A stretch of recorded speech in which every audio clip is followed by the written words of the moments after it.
pembelajaran ke berapa? Ke 14 ya, ke 14. 14, pembelajaran ke 14, persentase kelompok 3. Silakan.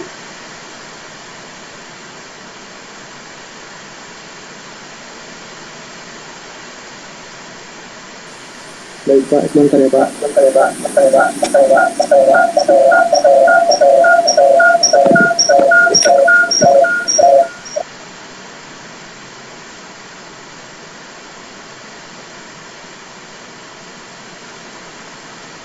Yang mana kelompok 3?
Dimas,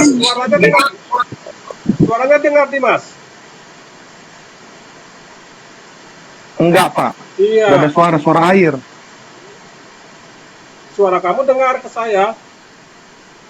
Suara yang presentasi nggak dengar Pak. Suara yang presentasi, apa soundnya dihidupkan dulu soundnya.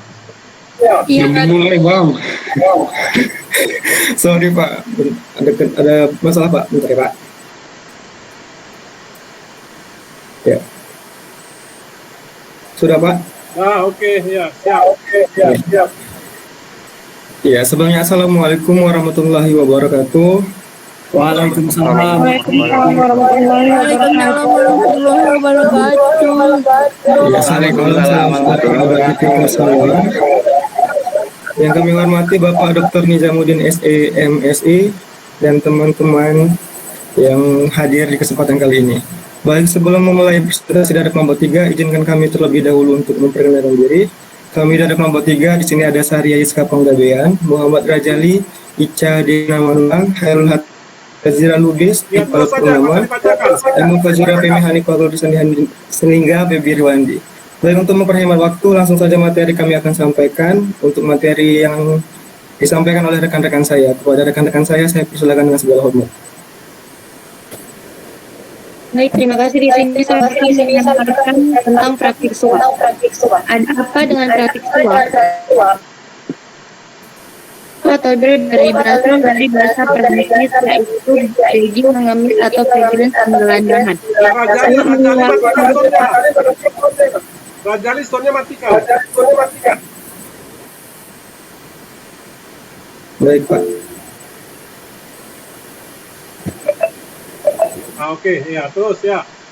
Baik, saya akan melanjutkannya. Suap menyuap merupakan salah satu tindak pidana korupsi. Pada umumnya, suap diberikan kepada orang yang berpengaruh atau pejabat agar melakukan atau tidak melakukan sesuatu yang berhubungan dengan jabatannya. Orang yang melakukan suap biasanya memberikannya agar keinginannya bisa tercapai, seperti keuntungan tertentu ataupun agar terbebas dari suatu hukum atau proses hukum dan lain-lain. Suap menyuap dan penggelapan dana-dana publik sering disebut sebagai inti atau bentuk dasar dari tindak pidana korupsi. Korupsi dapat diartikan sebagai bejat moral, perbuatan yang tidak wajar atau noda suatu perusakan integritas, kebajikan, atau asas-asas moral. Kriminalisasi terhadap tindak pidana suap mempunyai alasan yang sangat kuat, sebab itu merupakan termasuk ke dalam kejahatan yang besar. Karena karakter suap yang sangat kriminogen dapat menjadi sumber kejahatan lain dan viktimogen secara potensial dapat merugikan berbagai dimensi kepentingan. Baik, terima kasih. Selanjutnya akan disampaikan pada rekan saya.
Baik, saya ambil alih Pak, kasus dugaan suap Bupati Musi Banyuwangi terkait proyek infrastruktur.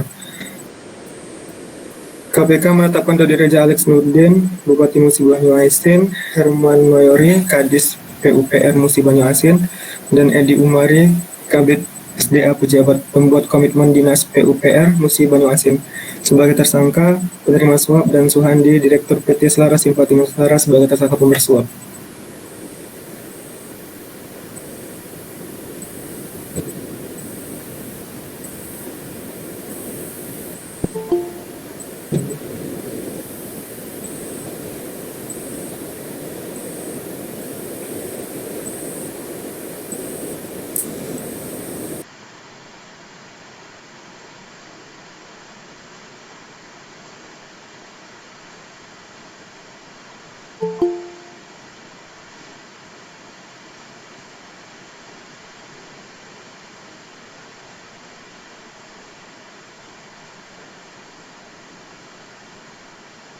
Ya terus, siapa lagi? Terus saja, Ajali. Terus saja, nunggu-nunggu temanmu lama kali. Baik Pak, karena jaringan teman-teman pada bermasalah, saya lanjutkan Pak. Kronologi penangkapan oleh Suhandi, uang tersebut nantinya akan diberi. Maaf Pak, kronologi penangkapan, KPK menerima informasi akan adanya pemberian uang dari Direktur PT Selaras Simpati Nusantara Suhandi kepada Dodi Reza Alex Nurdin. Oleh Suhandi, uang tersebut nantinya akan diberikan pada Dodi melalui Herman Mayori, Kadis PUPR Musi Banyuasin, dan Edi Umari, Kabid SDA pejabat pembuat komitmen Dinas PUPR Musi Banyuasin. Dari data transaksi perbankan diperoleh informasi adanya transfer uang yang diduga berasal dari perusahaan milik Suhandi ke rekening bank milik salah satu keluarga Edi. Setelah uang masuk, keluarga Edi tersebut menarik uang itu secara tunai dan diserahkan kepada Edi. Edi menyerahkan uang itu ke Herman dan diberikan ke Dodi.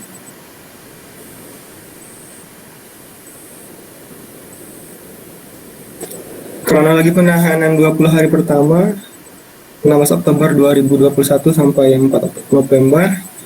Operasi tangkap tangan Herman. Tim mengamankan Herman Mayori, Kadis PUPR Musi Banyuasin di salah satu tempat ibadah di Kabupaten Musi Banyuasin dan ditemukan uang sejumlah 250 juta yang dibungkus kantung plastik, lalu ditahan di rutan KPK pada Pemdam Jaya Guntur.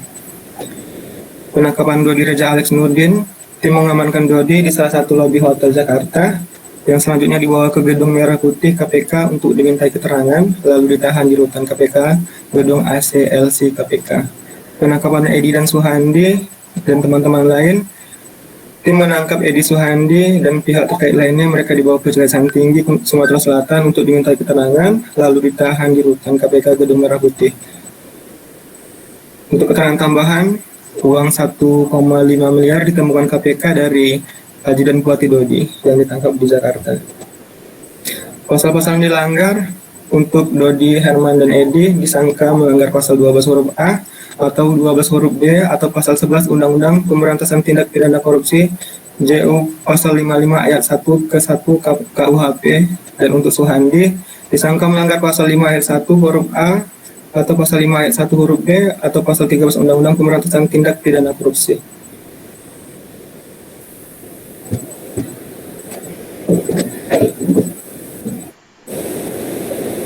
Nah, di sini juga ada penjelasan pasal terkait. Pegawai negeri menerima hadiah janji untuk melakukan sesuatu bertentangan dengan kewajibannya. Dasar hukum pasal 12A, unsur delik pegawai negeri atau penyelenggara negara yang menerima hadiah dan janji, padahal diketahui atau patut diduga bahwa hadiah atau janji tersebut diberikan untuk menggerakkan agar melakukan atau tidak melakukan sesuatu dalam jabatannya yang bertentangan dengan kewajiban. Ancaman pidana penjara seumur hidup atau pidana penjara paling singkat 4 dan paling lama 20 tahun. Dan pidana denda paling sedikit 200 juta rupiah dan paling banyak 1 miliar rupiah. Pasal 11 Undang-Undang Tindak Pidana Korupsi. Ya, terus aja. Teruskan aja. Unsur delik 1. Pegawai negeri atau penyelenggara negara. 2. Yang menerima hadiah atau janji. 3. Padahal diketahui diduga bahwa hadiah atau janji tersebut diberikan karena kekuasaan atau kewenangan yang berhubungan dengan jabatannya atau yang menurut pikiran yang memberikan hadiah atau janji tersebut ada hubungan dengan jabatannya. Ancaman pidana penjara paling singkat 1 tahun dan paling lama 5 tahun dan atau pidana denda paling sedikit 50 juta Ya, rupiah. kesimpulan terus, Pak Pemi. Kesimpulannya apa? 10 juta rupiah. Ya, teruskan kesimpulannya. Habis, kesimpulannya mana?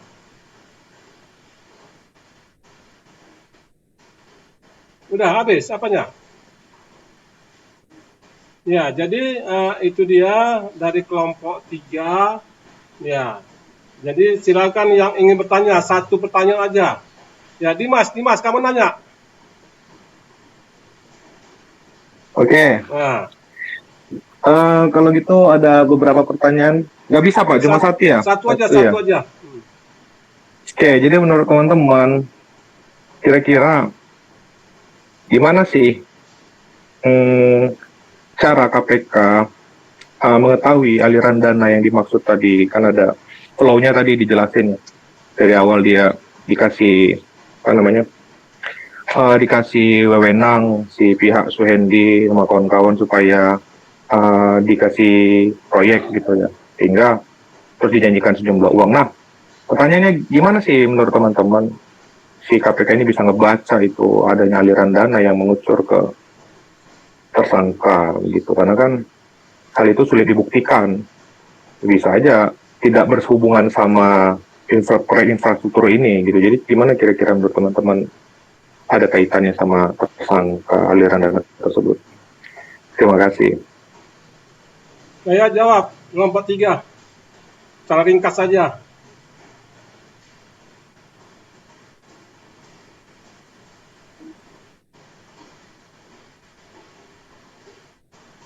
Ayo Pemi, mana Pemi? Ayo jawab Pemi. Atau apa tadi si Rajali? Ayo Rajali. Dari mana KPK tahu aliran dana tadi? Ringkas saja jawabnya.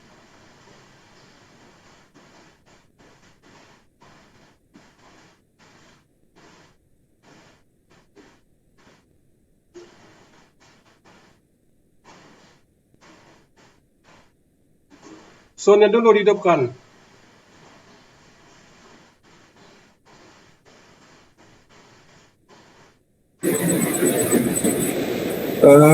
Izin menjawab Bang Dimas.